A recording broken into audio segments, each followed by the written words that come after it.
And when it comes to the area of mentorship, I noticed that many people have so many questions about that. Who is a mentor?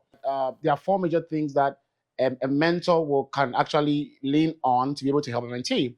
But I'm going to just focus on three main myths of mentorship. Hi there. Welcome back to this channel. I am beginning a new series on mentorship. It's going to be about 8 to 10 part series, and I believe that it's going to be a blessing to you. As a life coach, I do meet a lot of clients, mostly for goal setting, and I also do Christian premarital coaching.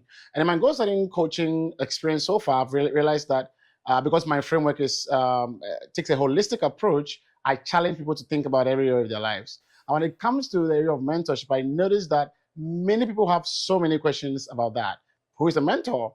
I mean, how can I discover one? Do I need to have just one or many? There are so many questions that people actually have about that. And I think that bringing some clarity to that will be very helpful. So in this first part of the series, I'm going to just talk about what mentorship is all about, some myth about mentorship, and finally, why I think you and everyone else, for that matter, should consider getting some mentors in their lives. Well, so I'll define mentorship as a relationship between two people where a more experienced person provides guidance and support and some advice to someone who is less experienced, in this case, the mentee. And I want providing the guidance, obviously, with the mentor. Now, I'll also add that there are four major things that a mentor can actually lean on to be able to help a mentee. The four things are, number one, their experiences, just life experiences. Number two, their successes. I mean, every human being, as long as you grow, you go through ups and downs, you succeed and you have some failures. And of course, that's leading to the third point, which is failures. No matter how great and good you are, we all make mistakes, we all fail, right, as human beings. So a mentor can help you from their failure so you can actually not repeat the same thing. And finally, from their pain. And sometimes some failings and some experiences in life can bring some pain. And a mentor can actually use their pain to be able to help you. Now, I always say this, that it is better to learn from someone else's pain than to learn from your own pain. And that's one thing that mentorship can do for you. So that's how I define mentorship. Well, there are so many myths of mentorship, but I'm going to just focus on three main myths of mentorship. The first one is that many people think that a mentor must always be older than a mentee.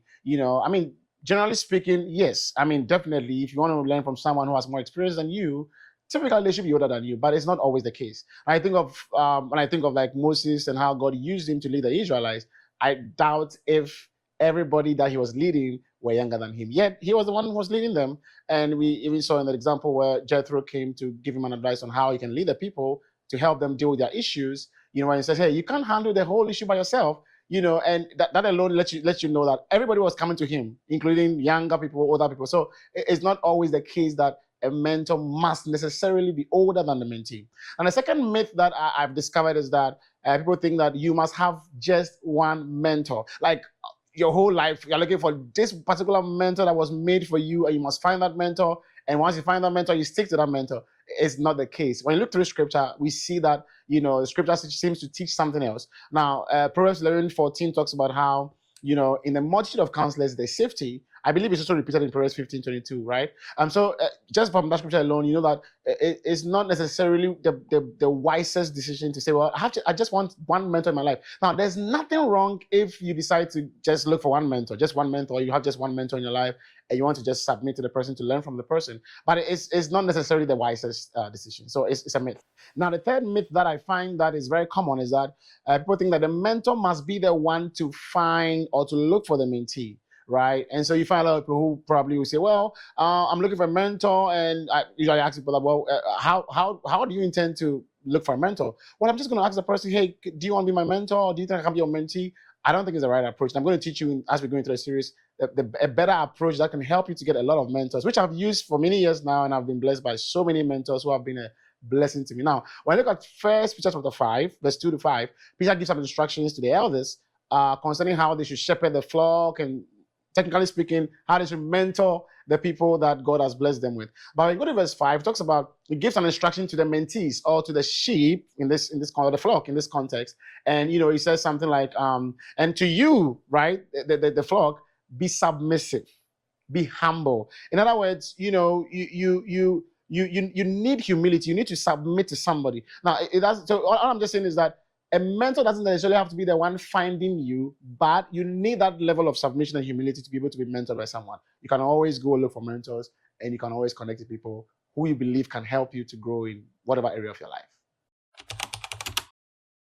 So I'm going to give you 6 reasons why I think that it is extremely important that you find mentors. It is so important that everybody needs some mentors in their lives. And I'm going to use mentor, the word mentor, as an acronym to explain the reasons why I think it's important. So the M for me stands for meaningful connections. In other words, just networking, right? Just connecting to mentors can really help you to connect to other people that, trust me, without those mentorship relationships, there was absolutely no way you would have been able to connect with them. And yet those people, will be a blessing in your life. You look at, the passage, the book of Ruth, and how because of Ruth's connection with Naomi, she was able to connect with Boaz, who eventually became her husband, and of course also became part of the genealogy of Christ, right? So the point is that because Ruth had a mentorship or was a mentee to Naomi, that relationship was able to open some doors for her, and she was able to connect with another amazing person in her life.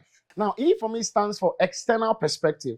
Sometimes we can get so stuck in our perspective and we feel like we are just right and there's no other right perspective. Being a therapist, I'm not fully licensed, but I do couples counseling, and you find that you have an issue, I'm trying to help them, solve, and one person is talking and you can see the person is so excited, like so energetic and high energy, and it's more like, yeah, I'm right, and that. And sometimes all they needed was for me to give them a different perspective. So, well, how about you look at it from this angle? Your wife is speaking like she's really mad and she's really angry, but guess what?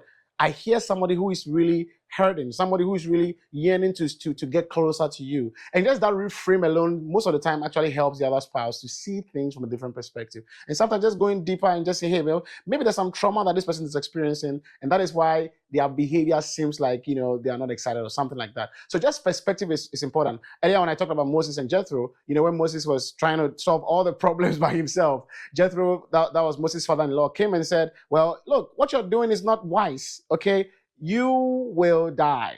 Why don't you train people and help them to handle some of the issues, and then you do the bigger ones? That is perspective right there. And of course, the other scripture I quoted as well from Proverbs 11:14, that in the multitude of counsel is a safety. So it just sometimes you just need 1, 2, 3 other people to give you different perspective opinions, and then you are good. So that's one other major reason why I think everybody, including you, need to have some mentors in your life.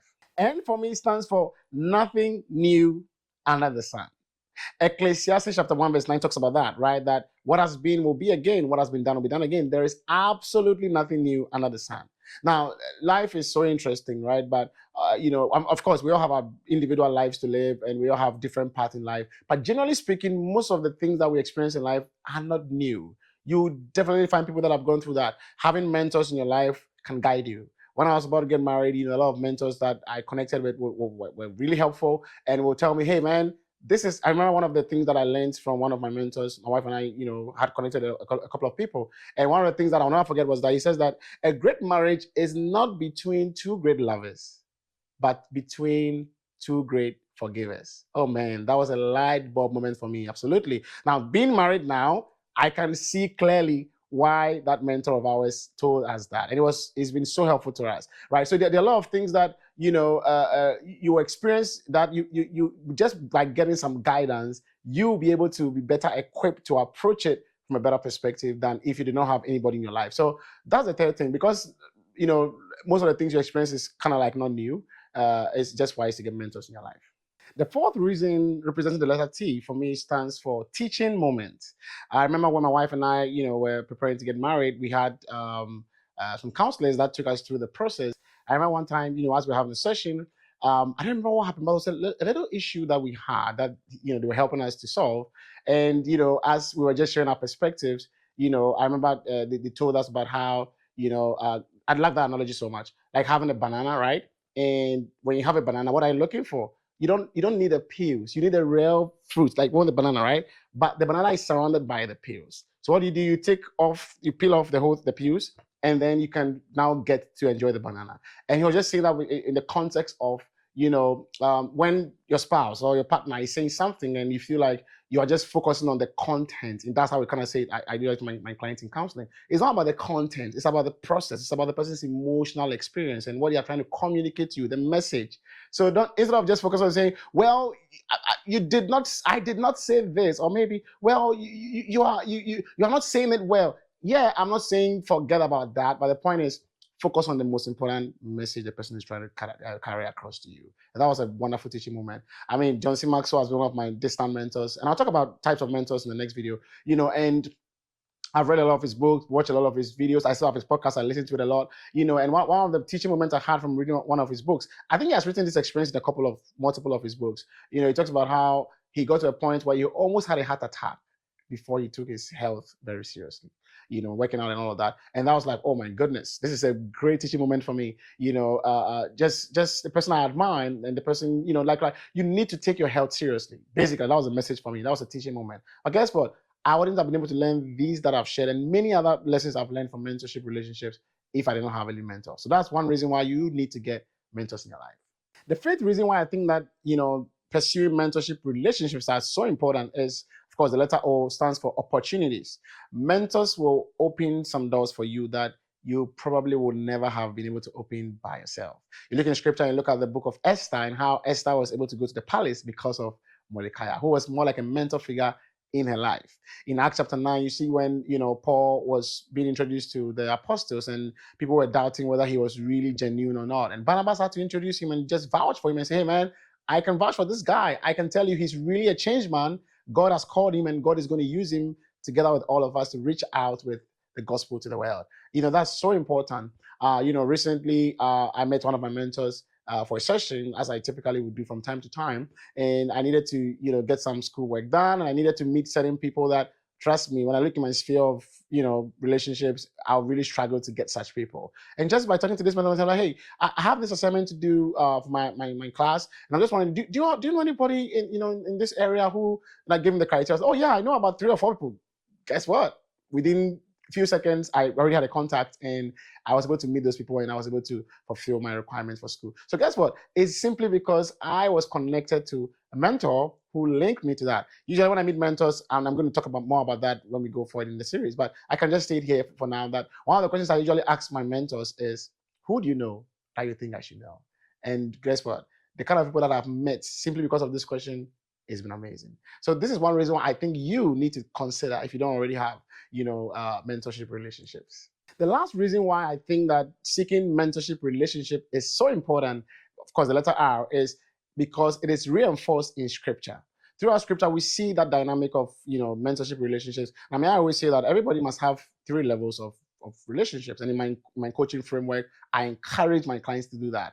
So the first one is, I call it, lateral, which is on the same level. So like accountability partners, friends, right? Have people on your level that you can have some dialogue with. And then have, downward, which is like mentees, you mentor other people, and also have upward. And we see all of that, in scripture, Paul and Timothy, Elijah and Elisha. I can give you so many examples, right? So scripture talks about that a lot. Now you look at 2 Timothy chapter 2, verse 2, and Paul talking to Timothy, a young youth pastor, and saying, hey man, what I've taught you, pass it on to others who can also pass it on to others. That's just kind of highlighting the very important, value or role that mentorship plays in any sphere of life, right? You look at Titus chapter 2 and how, the instruction was given to the older woman in the church to mentor the younger woman, right? You see that theme. We look at Joshua and it talks about how, a generation arose that did not know what God had done for Israel, or, and all of that. And because of that, there was a lot of anarchy, there was a lot of forgetfulness, and there was a lot of idolatry. Why? Because there was no one to mentor, the younger generation. So look, this is so important, and scripture talks about it, and that alone should be enough reason why you must consider mentorship. I know I've heard people who have said things like, well, but mentors are human beings. They can make mistakes. They can abuse me. They can, frustrate me. You are absolutely right. That is why you need to apply wisdom. And as we go on, I'm going to give you a few tips on what you should look out for. And look, not every mentor relationship will last for life, right? So as and when things happen and as and when you observe, and it's the wise decision for you to, disconnect, you can do that. But the point is, it is important to seek mentorship relationship. And I want to encourage you to do that. So in the next video, we'll talk more about the types of mentors, and there's so many more in store for you. Thank you so much for watching this video. I'm glad you're able to watch it to the end. Please don't forget to share this video. You can like, you can comment, and I'll see you in the next one. What a joy!